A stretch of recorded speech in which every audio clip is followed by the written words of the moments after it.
দর্শক, গত 17 অক্টোবর সংসদ ভবনের দক্ষিণ প্লাজায় জুলাই সনদ স্বাক্ষরিত হলো। সেটা নিয়ে বহু নাটক হলো। শেষ পর্যন্ত এনসিপি সেখানে যায়নি, গণফোরাম গেলেও সেদিন স্বাক্ষর করেনি, পরে স্বাক্ষর করেছে। নিবন্ধিত 19টি দল সেখানে স্বাক্ষর করেছিল, গণফোরাম পরে স্বাক্ষর করায় নিবন্ধিত 20টি দলের স্বাক্ষর হয়েছে। আজকে সর্বশেষ একটি দলকে নিবন্ধন দেওয়া হয়েছে। সেই হিসেবে বাংলাদেশে নিবন্ধিত দলের সংখ্যা 53, অর্থাৎ 33টি নিবন্ধিত দল বাইরে আছে। সেই কারণেই এই সনদ স্বাক্ষর এবং এর কার্যকারিতা নিয়ে অনেকে প্রশ্ন তুলছেন। এই প্রশ্নগুলো যখন উঠছে তখন সেদিন প্রধান উপদেষ্টা যে কথাটা বলেছিলেন, আমরা একটা বর্বর জাতি থেকে সভ্য জাতিতে রূপান্তরিত হলাম, অর্থাৎ বর্বরতা থেকে সভ্যতায় পা দিলাম, আজকে থেকে আমরা সভ্য। এই যে কথাটা প্রফেসর ইউনূস বলেছিলেন, এই কথাটার অনেক সমালোচনা হয়েছে। অনেক সমালোচনা যখন হয়েছে, অনেক দিন পর এসে 24 তারিখে ডেইলি স্টার সম্পাদক মাহফুজ আনামের মনে হয়েছে যে এই কথাটার একটা জবাব দেওয়া উচিত। 24 সেপ্টেম্বর তার পত্রিকায় তিনি একটা কলাম লিখলেন। সেই কলামে প্রফেসর ইউনূসের এই বক্তব্যটাকে সরাসরি প্রত্যাখ্যান করেছেন এবং এটা এক ধরনের ধৃষ্টতা যেমন বলার চেষ্টা করেছেন, তেমনি এটা মানে রুচির পরিচায়ক না, এটা কোনোভাবেই গ্রহণযোগ্য হতে পারে না। আর মহান মুক্তিযুদ্ধের পরে গত 54 বছর বাঙালি জাতি বর্বর ছিল, অসভ্য ছিল, এই কথা প্রফেসর ইউনূস কোনোভাবেই বলতে পারেন না, এই কথা তিনি মানতে পারেন না। সেই আলোচনাটা মাহফুজ আনম, ডেইলি স্টারের সম্পাদক এবং প্রকাশক, তিনি লিখেছেন। আমার মনে হয় যে এই সরকারের অন্যতম, বিশেষ করে প্রফেসর ইউনূসের অন্যতম সমর্থক এবং ওয়েল উইশার, এবং অনেকে বলেন যে ডেইলি স্টার, প্রথম আলো কোটায় সরকারে বেশ কয়েকজন উপদেষ্টা নিয়োগ হয়েছেন, নাম বলছি না, এরকম সমালোচনা রয়েছে এবং সরকারের পক্ষের অনেকের সমালোচনা রয়েছে যে ডেইলি স্টার, প্রথম আলো কোটায় অমুক অমুক অমুক অমুক উপদেষ্টা হয়েছেন। এবং প্রফেসর ইউনূসকে বিভিন্ন সময়ে এই সরকারে আসার আগেও আমরা দেখেছি ডেইলি স্টার, প্রথম আলো, তারা নানাভাবে প্রফেসর ইউনূসের পক্ষে নানা মতামত প্রতিষ্ঠিত করার চেষ্টা করেছেন। শুধু দেশে উপদেষ্টা হয়েছেন তা নয়, বিদেশেও একজন প্রেস মিনিস্টার নিয়োগ দেওয়া হয়েছে এই ডেইলি স্টার কোটায়। এরকম আলোচনা এবং এরকম বাস্তবতা আমরা যখন দেখছি, তখন মাহফুজ আনামের এই কলামটা খুবই গুরুত্বপূর্ণ। কি বলার চেষ্টা করলেন প্রফেসর ইউনূসকে, কিভাবে তিনি সমালোচনা করলেন, কেন হঠাৎ করে প্রফেসর ইউনূসের এইভাবে তিনি সমালোচনা করলেন, একটু বুঝে ওঠার চেষ্টা করবে এই ভিডিওতে। থাকবেন পলিটিক্স টিভির নিয়মিত আয়োজনে।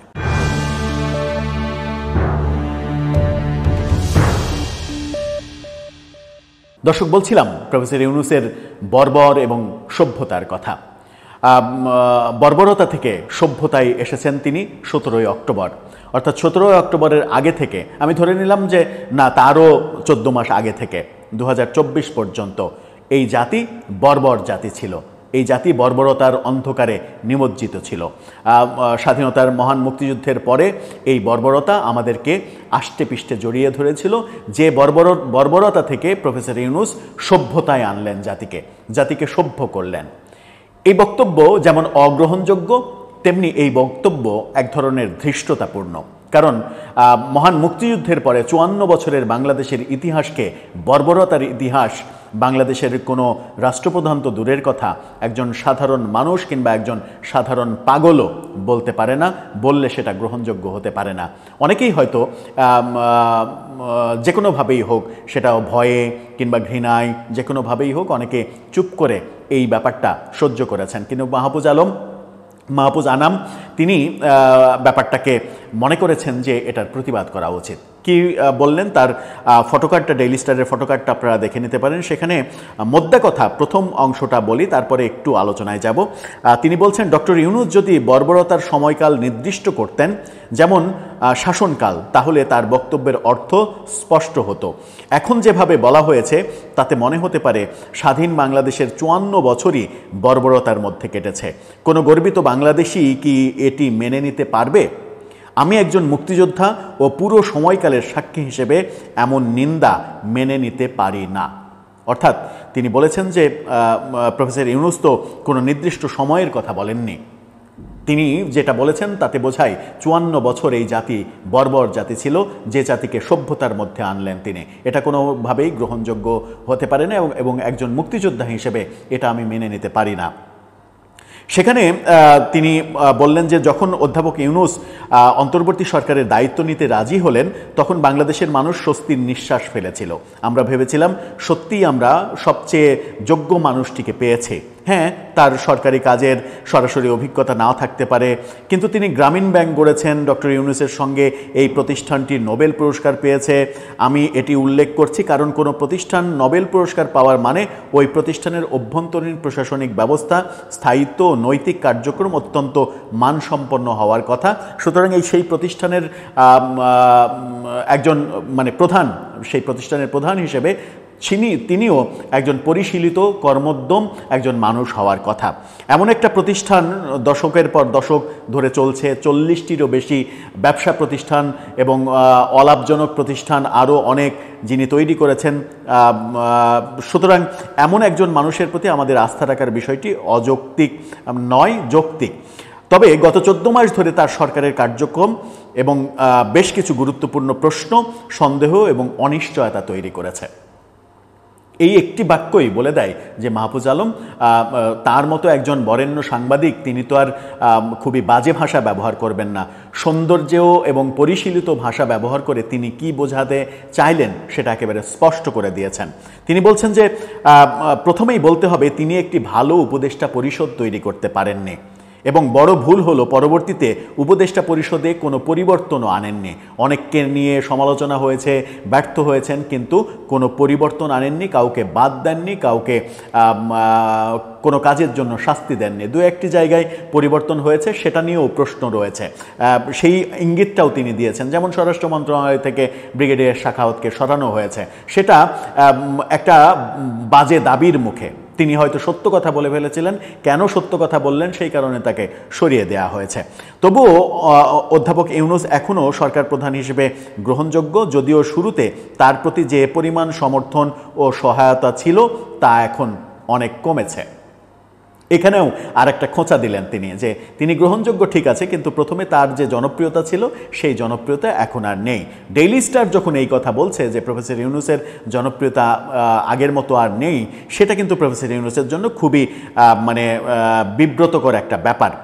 তারপরেই তিনি এই যে জুলাই সনদ স্বাক্ষরের দিন যে কথাটা বর্বরতার কথা বলেছেন, যে কথাটা প্রথমেই বললাম, যে তিনি যদি একটা সময়কাল নির্দিষ্ট করতেন যে শেখ হাসিনার এই সময়কাল কিংবা অন্য কোনো সরকারের এই সময়কাল এটা বর্বর সময় ছিল, আমরা এখন সভ্যতায় আসছি, তাহলে ব্যাপারটা অন্য আলোচনা হতো। কিন্তু যখন তিনি পুরো ৫৪ বছরের সমস্ত ক্রেডিটকে বর্বর যুগের কথা বলছেন, তখন সেটা গ্রহণযোগ্য হতে পারে না।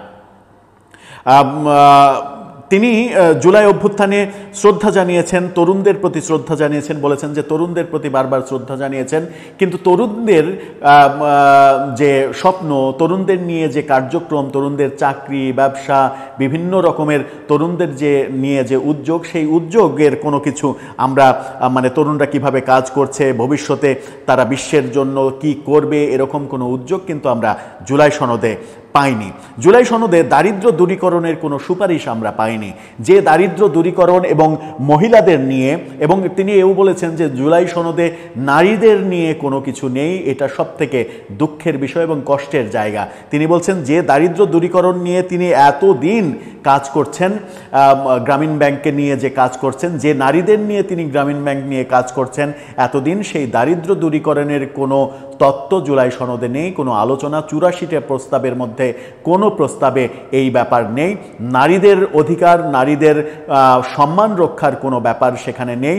এবং আমরা জানি যে নারী নীতি সংশোধনের জন্য একটা কমিটি করা হয়েছিল, সেই কমিটি যে প্রস্তাব দিয়েছিল, সেই প্রস্তাব প্রকাশ্যে আসার পরে বাংলাদেশের সাম্প্রদায়িক গোষ্ঠী সরকারের পেছনে লাগলো, নানা ধরনের বাজে কথা বলা শুরু করলো এবং তার সঙ্গে সরকারের তৈরি করা কিংস পার্টির নেতারা যোগ দিয়ে সেই সাম্প্রদায়িক গোষ্ঠীকে সমর্থন করলেন। তারপরে সেই নারী কমিশনের কোনো কিছুই এই জুলাই সনদে অন্তর্ভুক্ত হওয়ার ব্যাপার দেখিনি, যেটাকে সবথেকে বেশি দুঃখজনক ব্যাপার হিসেবে তিনি দেখছেন। আবার জলবায়ুর কথা বলছেন যে পৃথিবী যখন এখন জলবায়ু সংকট নিয়ে কাজ করছে, পৃথিবীর সমস্ত মনোযোগ যখন জলবায়ু, যেটা আমরা সব জায়গায় দেখছি, প্রতিটা এনজিও এখন সব কাজ জলবায়ু নিয়ে কাজ করছে এবং বাংলাদেশে দক্ষিণাঞ্চলে লবণাক্ত পানি যে কি ভয়াবহতা তৈরি করেছে, কৃষি জমি লবণাক্ত হয়ে যাচ্ছে, খাবার পানি পাওয়া যাচ্ছে না, জলবায়ু সংকট এখন পৃথিবীর সবথেকে গুরুত্বপূর্ণ ইভেন্ট। সেই ব্যাপারে এই জুলাই সনদ কোনো কিছু বলেনি, এই ব্যাপারগুলো বলছেন। আবার বলছেন যে 3-0 যে তত্ত্ব, তার নিজের যে তত্ত্ব, সেই তত্ত্ব শূন্য দরিদ্র, শূন্য বেকারত্ব, শূন্য কার্বন, এই ব্যাপারে তিনি পৃথিবীব্যাপী সেমিনার, সভা, সিম্পোজিয়াম করে বেড়ান, বিভিন্ন জাতিগোষ্ঠীকে বোঝান, কিন্তু বাংলাদেশের এই 84টা পয়েন্ট, জুলাই সনদের যে 84টা পয়েন্ট, সেখানে কোথাও শূন্য দারিদ্র, শূন্য বেকারত্ব কিংবা শূন্য কার্বন অর্থাৎ জলবায়ু নিয়ে কোনো কথা আমরা দেখিনি। এটা হতাশাজনক। কিন্তু এখন তিনি জুলাই সনদ ঘোষণা করেছেন, যেখানে এই জরুরি এবং মানবতার অস্তিত্বের সংকটগুলো, সমস্যাগুলো জায়গা পায়নি। এই যে ব্যাপারগুলো, ঐকমত্য কমিশনের এই সব ব্যাপারগুলো এবং জুলাই সনদের হতাশার জায়গাগুলো তিনি তুলে ধরেছেন। কৃত্রিম বুদ্ধিমত্তার ব্যাপারে তিনি বলেছেন যে কৃত্রিম বুদ্ধিমত্তা পৃথিবীকে দখল করছে তখন জুলাই সনদের 84টা অপশনে বাংলাদেশ সরকার যখন আধুনিক প্রযুক্তি নিয়ে ভাবার কথা, আগামীতে যখন আমাদের আধুনিক প্রযুক্তি নির্ভর হতে হবে, তখন সেই ব্যাপারেও কোনো কথা নেই। অর্থাৎ জুলাই সনদে মানে যেগুলো দেশের জন্য প্রয়োজন, দেশের এগিয়ে যাওয়ার জন্য প্রয়োজন, নারী, তরুণ সমাজের কর্মকাণ্ড, জলবায়ু যেটা পৃথিবীর প্রধান সংকট, দারিদ্র্য বিমোচন, এআই প্রযুক্তিকে মোকাবেলা সহ গুরুত্বপূর্ণ অনেক কিছু মাহফুজ আনাম বলেছেন যে এগুলো তার ভাবনায় আসেনি, তার কর্মকাণ্ডে আসেনি, যেগুলো খুবই হতাশাজনক। অথচ তিনি বলছেন যে বর্বরতা থেকে সভ্যতায় আসলেন। সভ্যতায় আসার এই যে কথা, এই কথা তিনি মানতে পারছেন না। যদিও না মানতে পারাটা একটু হতাশাজনক মাহফুজ আনামের, কারণ প্রফেসর ইউনূস তো অনেক আগেই বলে দিয়েছেন যে তিনি রিসেট বাটন টিপেছেন, রিসেট বাটন টিপে অনেক কিছুই মুছে দিয়েছেন। সুতরাং তার মানে মগজের মধ্যে, মনের মধ্যে, ভাবনার মধ্যে পূর্বের কোনো ইতিহাস না থাকারই কথা। তার মানে যে ইতিহাসটা ভাবনাই রয়েছে হয়তো শুধুমাত্র গ্রামীণ ব্যাংক কিংবা গ্রামীণ ব্যাংক নিয়ে শেখ হাসিনা সরকার কি সিদ্ধান্ত নিয়েছিল, গ্রামীণ ব্যাংকের 25% মালিকানা সরকার নিয়েছিল, যেটাকে এখন তিনি এসেই 10% করে দিয়েছেন। তার গ্রামীণ ব্যাংকের ট্যাক্স নিয়ে, গ্রামীণ ফোনের ট্যাক্স নিয়ে শেখ হাসিনা একেবারে তুলকালাম কাণ্ড করেছিল সেগুলো, এবং ট্যাক্স ফাঁকি নিয়ে প্রফেসর ইউনূসের বিরুদ্ধে যে মামলাগুলো করেছিল, এই ব্যাপারগুলোই সার্বক্ষণিকভাবে বোধহয় তার মাথায় ঘুরে, এবং মূলত 24-এর যে গণ আন্দোলন, সেই গণ আন্দোলনের প্রেক্ষাপটটাই তার মাথায় ঘুরে।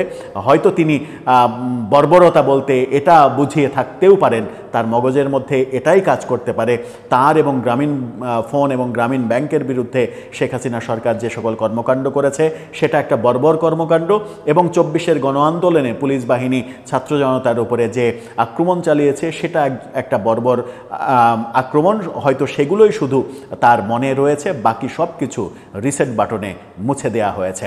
সুতরাং মাহফুজ আনামের এই হতাশাটা না ব্যক্ত করলেও হয়তো পারতেন, কিন্তু একজন সচেতন মানুষ, একজন সচেতন এবং বাংলাদেশের স্বনামধন্য সম্পাদক হিসেবে আমার মনে হয় যে তিনি যে স্ট্যান্ডটা নিয়েছেন, সমালোচনা করা, শক্ত হাতে